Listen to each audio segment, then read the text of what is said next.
নবী স্ত্রী আয়েশা সিদ্দিকা রাদিয়াল্লাহু আনহা হতে তার বিরুদ্ধে অপবাদ ঘটনা সম্পর্কিত হাদিস উরওয়া বিন জুবাইর, সাইদ বিন মুসাইব, আলকামা বিন আবু বিন ওয়াক্কাস এবং উবাইদা বিন আবদুল্লাহ বিন উতবা বিন মাসউদ বর্ণনা করেছেন।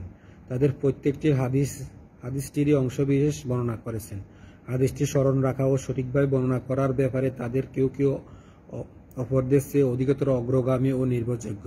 ইবনে শিহাব বলেন, তারা আয়েশা রাদিয়াল্লাহু আনহা হতে আমার কাছে বর্ণনা করেছেন এবং আমি তা মনোযোগ সহকারে স্মরণ রেখেছি। তাদের একজনের বর্ণিত হাদিসের অংশ বিশেষভাবে অন্যজনের বর্ণিত হাদিসের অংশের বিশেষ সত্যতা প্রমাণিত করেছে। অথচ তাদের কেউ কেউ অপরের চেয়ে অত্যাধিক স্মৃতিশক্তির অধিকারী। তারা সকলে আয়েশা রাদিয়াল্লাহু আনহা হতে বর্ণনা করেছেন যে তিনি বলেছেন, রাসূলুল্লাহ সাল্লাল্লাহু আলাইহি ওয়াসাল্লামের সফরে বের হওয়ার সময় তার স্ত্রীদের মধ্যে লটারি করে জান্নাত মুক্ত তাকে সঙ্গে নিয়ে সফরে বের হতেন। আয়েশা রাদিয়াল্লাহু আনহা বলেন, অনুরূপ কোনো একটি যুদ্ধে তিনি তাদের মধ্যে লটারি করলে তাতে আমার নাম উঠল এবং এই সফরে আমি রাসূলুল্লাহ সাল্লাল্লাহু আলাইহি ওয়াসাল্লামের সঙ্গে গেলাম। এটা ছিল পর্দার বিধান অবতীর্ণ হওয়ার পূর্ববর্তী কালের ঘটনা। পর্দা রক্ষার জন্য আমাকে হাওদা সহকারে বাহনে উঠানো এবং নামানো হতো। এভাবে আমাদের সফর চলতে লাগলো। অবশেষে রাসূলুল্লাহ সাল্লাল্লাহু আলাইহি ওয়াসাল্লাম যুদ্ধ সমাপ্ত করে প্রত্যাবর্তন করলে প্রত্যাবর্তন পথে মদিনার নিকটবর্তী হলে তিনি একবার রাতের বেলায় রওনা হওয়ার নির্দেশ দিলেন। যাত্রা ঘোষণা হওয়ার পর আমি প্রকৃতির ডাকে সাড়া দেওয়ার জন্য পায়ে হেঁটে সেনা ছাউনি অতিক্রম করে গেলাম এবং প্রয়োজন শেষ করে আমার বাহনের কাছে ফিরে এসে বুকে হাত দিয়ে দেখতে পেলাম যে আমার গলার হাত ছিঁড়ে কোথায় পড়ে গিয়েছে। আমি ফিরে গিয়ে তা খুঁজতে লাগলাম এবং তাতে বেশি দেরি হয়ে গেল। যারা বাহনের পিঠে আমার হাওদা উঠিয়ে দিত তারা এসে আমার উটের পিঠে হাওদা উঠিয়ে দিল। তারা মনে করেছিল আমি হাওদার ভেতরে আছি, কারণ খাদ্যাভাবে মহিলারা তখন খুবই হালকা পাতলা হয়ে গিয়েছিল। তাদের দেহ অধিক ছিল না, তারা খুব অল্প পরিমাণে খাদ্য খেতে পেত। অধিকন্তু আমি তখন অল্প বয়স্কা একজন কিশোরী ছিলাম, সুতরাং তারা খালি হাওদা উটের পিঠে উঠানোর সময় বুঝতে পারেনি যে আমি তার মধ্যে নেই। অতঃপর তারা উট হাঁকিয়ে নিয়ে চলে যায়। সেনাদল রওনা হয়ে যাওয়ার পর আমি আমার হার খুঁজে পেলাম এবং ফিরে এসে দেখলাম যে সেখানে কেউ নেই। আমি মনে করলাম তারা আমাকে না পেলে অবশ্যই ফিরে আসবে। কাছেই আমি যে স্থানটিতে ছিলাম সেখানে গিয়ে বসে পড়লাম এবং বসে বসে ঘুম পেলে ঘুমিয়ে পড়লাম। বনি সুলাম গোত্রের জাকওয়ান শাকার সাফওয়ান বিন মুআত্তাল সেনাদল রওনা হয়ে যাওয়ার পর পেছনে ছিলেন। প্রত্যুষে তিনি আমার অবস্থান স্থলের কাছে পৌঁছে আমাকে নিদ্রা অবস্থায় দেখে চিনে ফেললেন এবং ইন্না লিল্লাহি ওয়া ইন্না ইলাইহি রাজিউন পড়লেন। পর্দার বিধান নাজিল হওয়ার আগে তিনি আমাকে দেখেছিলেন। আমাকে চিনতে পেরে তিনি ইন্না লিল্লাহ পড়লে তা শুনে আমি জেগে উঠলাম আর চাদর টেনে মুখমণ্ডল ডেকে ফেললাম। আল্লাহর কসম, আমাদের মধ্যে কোনো কথাবার্তা হয়নি আর আমি তার কণ্ঠ হতে ইন্না লিল্লাহ পাঠ ব্যতীত আর কোনো কথাই শুনতে পাইনি। তিনি বাহনতে অবতরণ করে বাহনটিকে বসিয়ে তার পা কষে বাঁধলে আমি আরোহণ করলাম। তিনি তখন বাহনটিকে টেনে নিয়ে অগ্রসর হতে থাকলেন। অবশেষে আমরা বেলা ঠিক দুপুরের সময় প্রচণ্ড গরমের মধ্যে সেনাদলের সাথে গিয়ে মিলিত হলাম। সেই সময় তারা একটি স্থানে অবস্থান করছিলেন। এরপর আমার উপর অপবাদ আরোপ করে যারা ধ্বংস হওয়ার ছিল তারা ধ্বংস হলো। এই অপবাদ আরোপের অগ্রভাগে ছিল আবদুল্লাহ বিন উবাই বিন সুলুল। উরওয়া বলেন, আমি জানতে পেরেছি যে আবদুল্লাহ বিন উবাই সুলুলের সামনে অপবাদের কথাগুলো প্রচার ও আলোচনা করা হতো আর সে তা বাস্তব বলে স্বীকার করত এবং শোনা কথা দিয়ে তা প্রমাণ করার চেষ্টা করত। উরওয়া আরো বলেন যে অপবাদ আরোপকারী ব্যক্তিদের মধ্যে হাসান বিন সাবেদ, মিস্তা বিন উসমা, হামান বিনতে জাহাজ ব্যতীত আর কারো নাম উল্লেখ করা হয়নি। তারা গোটা কয়েক লোকের ছোট্ট একটি দল ছিল। এতটুকু ব্যতীত তাদের সম্পর্কে আর কিছুই জানা যায়নি। যেমন মহান আল্লাহ পবিত্র কোরআনে বলেছে, আবদুল্লাহ বিন উবাই বিন সুলুলকে সর্বশ্রেষ্ঠ অপবাদ রটনাকারী বলে উল্লেখ করা হয় থাকে।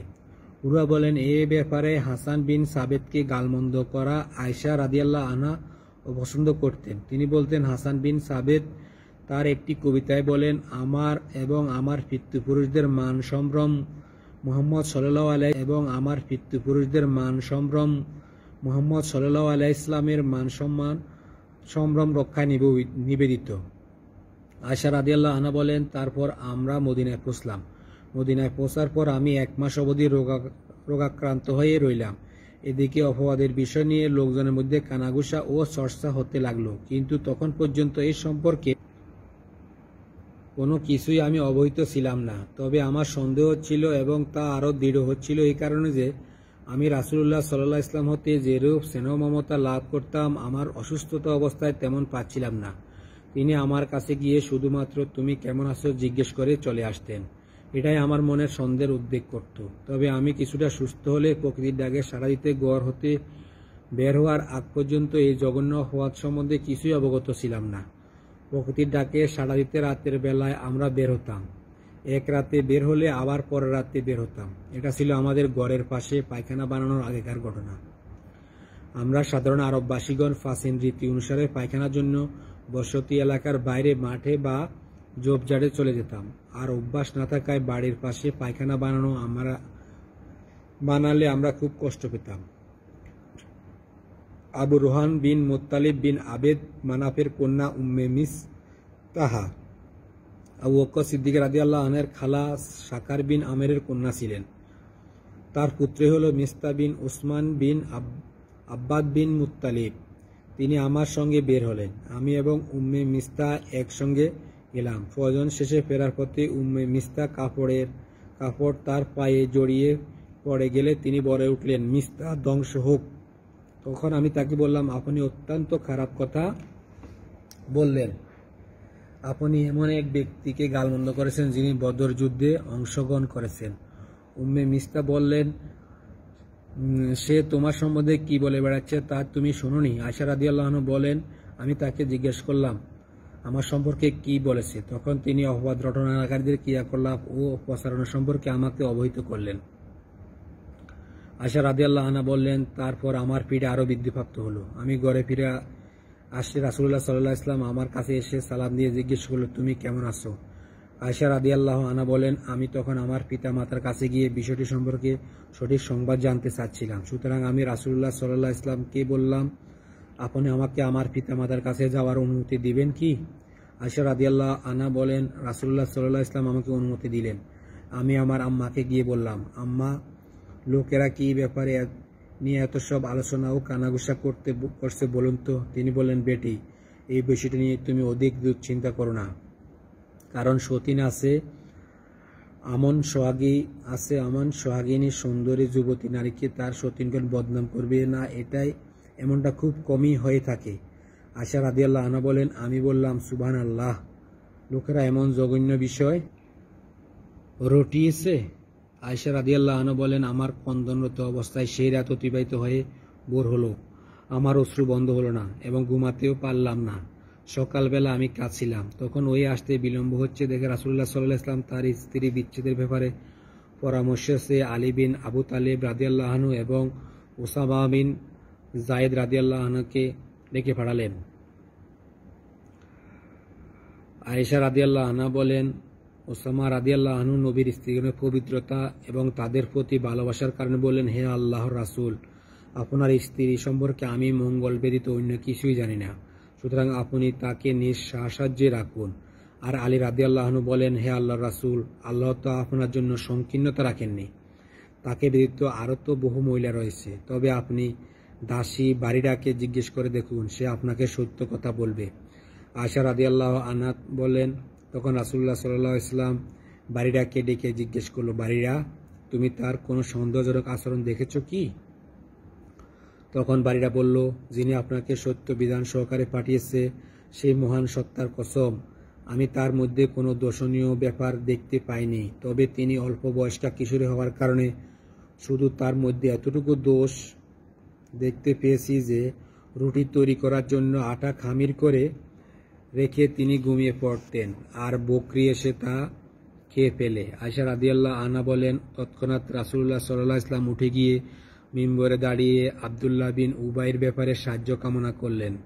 তিনি বলেন, হে মুসলিম সমাজ, আমার স্ত্রীর ব্যাপারে বদনাম ও অপবাদ রটিয়ে যে আমাকে কষ্ট দিয়েছে তার বিরুদ্ধে সাহায্য করার মতো কে আছো?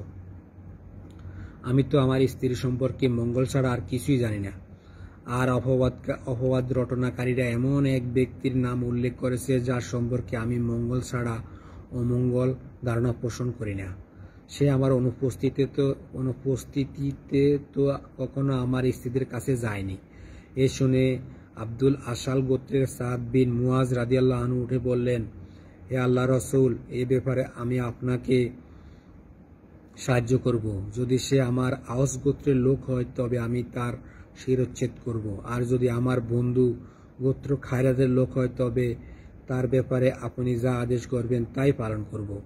আয়েশা রাদিয়াল্লাহু আনহু বলেন, এ সময় হাসান বিন সাবেতের মায়ের চাচাতো ভাই খাজরাজ গোত্রের নেতা সাইদ বিন উবাইদ দাঁড়িয়ে তার প্রতিবাদ করলেন। এই ঘটনার পূর্বে তিনি একজন সৎ ও পুণ্যবান লোক ছিলেন, কিন্তু গোত্রপ্রীতির কারণে উত্তেজিত হয়ে তিনি সাদ বিন মুয়াজ রাদিয়াল্লাহু আনহুকে লক্ষ্য করে বললেন, তুমি মিথ্যা কথা বলেছ, তুমি তাকে হত্যা করতে পারবে না। চাচাতো ভাই খাজরাজ গোত্রের নেতা সাইদ বিন উবাইদ দাঁড়িয়ে তার প্রতিবাদ করলেন। এই ঘটনার পূর্বে তিনি একজন সৎ ও পুণ্যবান লোক ছিলেন, কিন্তু গোত্রপ্রীতির কারণে উত্তেজিত হয়ে তিনি সাদ বিন মুয়াজ রাদিয়াল্লাহু আনহুকে লক্ষ্য করে বললেন, তুমি মিথ্যা কথা বলেছ, তুমি তাকে হত্যা করতে পারবে না এবং তাকে হত্যা করার ক্ষমতাও তোমার নেই। সে তোমার গোত্রের লোক হলে তার নিহত হওয়া তুমি অবশ্যই পছন্দ করতে না। তৎক্ষণাৎ সাদ বিন মুয়াজ রাদিয়াল্লাহু আনহু এর চাচাতো ভাই উসাইদ বিন হুযাইর রাদিয়াল্লাহু আনহু উঠে তার সমর্থনে বললেন, তুমি বরং মিথ্যা কথা বলেছ, আল্লাহর কসম, আমরা অবশ্যই তাকে হত্যা করব। তুমি মুনাফিকদের পক্ষ নিয়ে কথা বলেছ। আয়েশা রাদিয়াল্লাহু আনহু বলেন, এ সময় আওস ও খাজরাজ উভয় গোত্রের লোকজনই পরস্পরের বিরুদ্ধে উত্তেজিত হয়ে উঠলেও এবং যুদ্ধের সংকল্প করে বসল। অথচ তখনও রাসূলুল্লাহ সাল্লাল্লাহু আলাইহি ওয়াসাল্লাম তাদের সামনে মিম্বরে দণ্ডায়মান। আয়েশা রাদিয়াল্লাহু আনহা বললেন, রাসূলুল্লাহ সাল্লাল্লাহু আলাইহি ওয়াসাল্লাম তাদেরকে থামিয়ে শান্ত করলেন এবং নিজে আর কোনো কথা বললেন না। আয়েশা রাদিয়াল্লাহু আনহা বললেন, আমি সেদিন সর্বদাই কেঁদে কাটালাম। অবিরত দ্বারায় আমার অশ্রুপাত হচ্ছিল, এমনকি মনে হচ্ছিল কান্নায় আমার হৃৎপিণ্ড বিদীর্ণ হয়ে যাবে। আমি ক্রন্দনরত ছিলাম আর আমার পিতা আমার পাশে বসেছিল। ঠিক সে সময় একজন আনসারী মহিলা আমার কাছে আসতে অনুমতি চাইলে আমি তাকে অনুমতি দিলাম। সে এসে বসলো এবং আমার সাথে কাঁদতে লাগলো। আয়েশা রাদিয়াল্লাহু আনহা বলেন, আমাদের এই অবস্থায় রাসূলুল্লাহ সাল্লাল্লাহু আলাইহি ওয়াসাল্লাম আমাদের কাছে এসে সালাম দিয়ে বসে পড়লেন।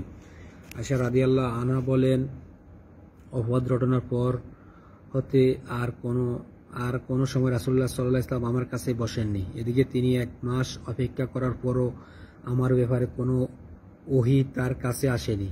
আয়েশা রাদিয়াল্লাহু আনহা বলেন, বসার পর রাসূলুল্লাহ সাল্লাল্লাহু আলাইহি ওয়াসাল্লাম কালেমা শাহাদাত পাঠ করলেন এবং বললেন, হে আয়েশা, যাই হোক, তোমার সম্পর্কে আমি এরূপ অনেক কথা শুনতে পেলাম। যদি তুমি এই ব্যাপারে নিষ্পাপ ও পবিত্র হয়ে থাকো তবে আল্লাহ অবশ্যই তোমার পবিত্রতা ঘোষণা করবেন। আর যদি তোমার দ্বারা কোনো পাপ কাজ সংঘটিত হয়ে থাকে তাহলে আল্লাহর কাছে ক্ষমা প্রার্থনা করো এবং তওবা করো, কারণ বান্দা গুনাহ স্বীকার করে তওবা করলে আল্লাহ তার তওবা কবুল করে থাকেন। আয়েশা রাদিয়াল্লাহু আনহা বলেন, রাসূলুল্লাহ সাল্লাল্লাহু আলাইহি ওয়াসাল্লামের কথা শেষ করার সহসা আমার অশ্রুপাত বন্ধ হয়ে গেল, এমনকি আমি আর এক বিন্দু অশ্রু অনুভব করলাম না। তখন আমি আমার পিতাকে বললাম, আমার পক্ষ হতে রাসূলুল্লাহ সাল্লাল্লাহু আলাইহি ওয়াসাল্লামকে তার কথার উত্তর দিন। আমার পিতা বলল, আল্লাহর কসম, রাসূলুল্লাহ সাল্লাল্লাহু আলাইহি ওয়াসাল্লামকে কি উত্তর দিব তা আমি জানি না। তখন আমি আমার মাতাকে বললাম, রাসূলুল্লাহ সাল্লাল্লাহু আলাইহি ওয়াসাল্লাম যা বললেন আমার পক্ষ হতে আপনি তাকে উত্তর দিন। আমার মাতা বলল, আল্লাহর কসম, রাসূলুল্লাহ সাল্লাল্লাহু আলাইহি ওয়াসাল্লামকে কি উত্তর দিব তা আমি বুঝতে পারছি না। তখন আমি ছিলাম অল্প বয়স্কা কিশোরী, কোরআন মাজিদও খুব বেশি জানতাম না। কিন্তু এই অবস্থা দেখে আমি তখন বললাম, আল্লাহর কসম, আমি জানি আপনারা এই অপবাদের কাহিনী শুনেছেন এবং তা বিশ্বাস করে নিয়েছেন। সুতরাং এখন যদি আমি বলি যে আমি নিষ্পাপ ও পবিত্র তবে আপনারা তা বিশ্বাস করবেন না। আর যদি আমি তা স্বীকার করি যে সম্পর্কে আল্লাহ জানেন যে আমি নিষ্পাপ, তাহলে আপনারা তা বিশ্বাস করবেন। আল্লাহর কসম, আমি ও আপনারা আজ যে অবস্থা শিকার তা আমি বলি যে আমি নিষ্পাপ ও পবিত্র, তবে আপনারা তা বিশ্বাস করবেন না। আর যদি আমি তা স্বীকার করি যে সম্পর্কে আল্লাহ জানেন যে আমি নিষ্পাপ, তাহলে আপনারা তা বিশ্বাস করবেন। আল্লাহর কসম, আমি ও আপনারা আজ যে অবস্থা শিকার তার জন্য ইউসুফ আলাইহিসসালামের পিতার কথার উদাহরণ ছাড়া আর কোনো উদাহরণ আমি খুঁজে পাচ্ছি না। তিনি বললেন, সুতরাং এখন সবর করাই আমার পক্ষে শ্রেয়। তোমরা যা বর্ণনা করেছে সেই বিষয়ে একমাত্র আল্লাহই আমার সাহায্যস্থল। একথা বলে আমি মুখ ফিরিয়ে নিয়ে আমি চুপচাপ বিছানায় শুয়ে পড়লাম। আল্লাহ তো জানেন যে সে মুহূর্তেও আমি পবিত্র, আর আমি এও জানতাম যে আল্লাহ আমাকে পবিত্র বলে প্রমাণ করবেন। তবে আল্লাহর কসম, আমি কখনো ধারণা করিনি যে আল্লাহ আমার ব্যাপারে ওহী নাজিল করবেন যা পঠিত হবে। আমার কোনো ব্যাপারে আল্লাহ আয়াত নাজিল করবেন আমি নিজেকে এতখানি যোগ্য মনে করিনি। বরং আমি এতটুকু আশা করতাম যে স্বপ্নের মাধ্যমে রাসূলুল্লাহ সাল্লাল্লাহু আলাইহি ওয়াসাল্লামকে আমার পবিত্রতা সম্পর্কে জানিয়ে দিবেন। আল্লাহর কসম, রাসূলুল্লাহ সাল্লাল্লাহু আলাইহি ওয়াসাল্লাম তখনও জায়গা ছেড়ে উঠে যাননি এবং বাড়ির কোনো লোকও তখনও বাইরে যাননি। এ সময় তার উপর ওহী নাজিল হওয়াতে আরম্ভ করল। ওহী নাজিল হওয়ার সময় যে বিশেষ কষ্টদায়ক অবস্থা দেখা দিত রাসূলুল্লাহ সাল্লাল্লাহু আলাইহি ওয়াসাল্লামের উপর ঠিক সে অবস্থা দেখা দিল। তার উপর সেই বাণী নাজিল হয়ে থাকে তার গুরুবার হওয়ার কারণে এরূপ হতো। এমনকি প্রচণ্ড শীতের দিনেও তার দেহে মতির দানার মতো বিন্দু বিন্দু ঘাম গড়িয়ে পড়ত। আয়েশা রাদিয়াল্লাহু আনহা বলেন, রাসূলুল্লাহ সাল্লাল্লাহু আলাইহি ওয়াসাল্লামের কষ্টকর অবস্থা নিরসন হলে তিনি হাসি মুখে প্রথমে যে কথাটি বললেন তা হলো, হে আয়েশা, আল্লাহ তো তোমাকে পবিত্র বলে ঘোষণা করে দিয়েছেন। আয়েশা রাদিয়াল্লাহু আনহা বলেন, এ শুনে আমার মা আমাকে বললেন, তুমি উঠে রাসূলুল্লাহ সাল্লাল্লাহু আলাইহি ওয়াসাল্লামকে সম্মান প্রদর্শন করো। আমি বললাম, আমি উঠব না এবং আল্লাহ ছাড়া আর কারো প্রশংসাও করব না। আয়েশা রাদিয়াল্লাহু আনহা বলেন, মহান আল্লাহ আমার পবিত্রতা ঘোষণা করে যে 10টি আয়াত নাজিল করেছেন তা হলো, যারা মিথ্যা অপবাদ রটনা করেছে তারা তোমাদেরই একটি দল। 10টি আয়াত শেষ পর্যন্ত 24-11 থেকে 20। আবু বকর সিদ্দিক রাদিয়াল্লাহু আনহু আত্মীয়তার বন্ধন ও দারিদ্রতার কারণে মিসতাহ বিন উসাকে আর্থিক সাহায্য দিতেন, কিন্তু আয়েশা রাদিয়াল্লাহু আনহা সম্পর্কে মিসতাহ যা বলেছিল সে কারণে আবু বকর সিদ্দিক রাদিয়াল্লাহু আনহু বলেন, আল্লাহর কসম, আমি আর কখনো মিসতাহকে আর্থিক সাহায্য দিব না। তখন আল্লাহ এই আয়াত নাজিল করলেন, তোমাদের মধ্যে যারা উচ্চ মর্যাদা ও আর্থিক প্রাচুর্যের অধিকারী তারা যেন কসম না করে যে তারা আত্মীয় স্বজনকে, অভাবগ্রস্তকে এবং আল্লাহর পথে হিজরতকারীকে কিছুই দান করবে না। তাদের ক্ষমা করা উচিত এবং দোষ ত্রুটি উপেক্ষা করা উচিত। তোমরা কি কামনা করো না যে আল্লাহ তোমাদেরকে ক্ষমা করুক? আল্লাহ ক্ষমাশীল পরম করুণাময়। আবু বকর সিদ্দিক রাদিয়াল্লাহু আনহু বলেন, হ্যাঁ, আল্লাহর কসম, অবশ্যই আমি পছন্দ করি যে আল্লাহ আমাকে ক্ষমা করুন। সুতরাং মিসতাহ বিন উসাকে তিনি যা দিতেন তা আবার দিতে শুরু করলেন এবং বললেন, আল্লাহর কসম, আমি তাকে এই অর্থ সাহায্য করা আর কখনো বন্ধ করব না। আয়েশা রাদিয়াল্লাহু আনহু বলেন, রাসূলুল্লাহ সাল্লাল্লাহু আলাইহি ওয়াসাল্লাম যায়েদ বিনতে জাহাস রাদিয়াল্লাহু আনহুকে আমার ব্যাপারে জিজ্ঞেস করেছিলেন। বিন জয়নব রাদিয়াল্লাহু আনহুকে বলেছিলেন, তুমি আয়েশা সম্পর্কে কি জানো অথবা দেখতে পেয়েছো? উত্তরে তিনি বলেছিলেন, হে আল্লাহর রাসূল, আমি আমার কান ও চোখকে রক্ষা করেছি। আল্লাহর কসম, আমি তার সম্পর্কে ভালো ছাড়া কোনো মন্দ জানি না। আয়েশা রাদিয়াল্লাহু আনহা বলেন, আমি নবী সাল্লাল্লাহু আলাইহি ওয়াসাল্লামের স্ত্রীগণের মধ্যে কেবলমাত্র তিনি আমার সমকক্ষ ও প্রতিদ্বন্দ্বী ছিলেন, কিন্তু সংযমশীলতার দরুন আল্লাহ তাকে রক্ষা করেছে। অথচ তার বোন হামনা তার পক্ষ হয়ে এক কুৎসা ছড়াচ্ছিল, আর এভাবে সে ধ্বংসপ্রাপ্তদের সঙ্গে ধ্বংস হয়ে গেল। এই হাদিসে বর্ণনাকারী ইবনে শিহাব জুহরি বলেন, সেই লোকদের কাছ থেকে যা আমার কাছে পৌঁছতে তা হলো এই হাদিসটি। উরওয়া বলেন, আয়েশা রাদিয়াল্লাহু আনহু বলেন, আল্লাহর কসম, সেই ব্যক্তি সম্পর্কে আমাকে অপবাদ দেওয়া হয়েছিল তিনি এই সকল কথা শুনে বলতেন, সুবহানাল্লাহ, সেই মহান সত্তার হাতে আমার প্রাণ, তার কসম করে বলছি, আমি কখনো কোনো মহিলার মাথা খুলে কেশ পর্যন্ত দেখিনি। আয়েশা রাদিয়াল্লাহু আনহা বলেন, পরবর্তীতে তিনি আল্লাহর পথে শাহাদাত বরণ করেছিলেন।